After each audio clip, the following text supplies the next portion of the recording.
نمائے وقت میں تھا کہ انڈیا کے علماء نے فتویٰ دیا ہے کہ بالوں کو کلر کرنے سے مسا نہیں ہوتا اور وضو بھی مکمل نہیں ہوتا، اس بارے میں آپ کیا کہتے ہیں؟ ہاں یہی بات، یہ جو بالوں کے کلر کو رو رہے ہیں، ہاں کالا کالا کالا رنگ جو ہے ایسے کہتے تہ جم جاتی ہے اور بالوں تک نہیں پانی پہنچتا۔ اسی طرح بچیوں کو تنگ کرتے ہیں کہ انہوں نے نیل پالش لگائی ہوتی ہے، وہ وضو کے وقت یا کھرچیں چھری سے، ورنہ وہ وضو نہیں ہوا، پھر نماز نہیں ہوئی، بس وہ دوزخی ہوگی۔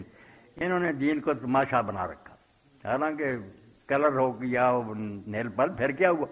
ہاں آپ نے نیل پالش عورت نے لگائی، کہتے ہیں ہاتھ دھونا کھانا کھانے، وہ ہاتھ دھوائی اسی طرح، تو آپ مانیں گے کہ نہیں کہ وہ ہاتھ دھوائی یا کہ ابھی کچھ اور کریں گے؟ اللہ نے یہی کیا ہاتھ دھو لو بس، اس لیے وہ ہے بھی لگی ہوئی، پھر کیا ہوا؟ نیل پالش کا کوئی حرج نہیں، اس کلر کا کوئی نہیں، اس کے ہوتے ہوئے سب مسا بھی ٹھیک ہے، دھونا بھی ٹھیک ہے، کوئی تکلیف کرنے کی ضرورت نہیں، نماز درست ہے۔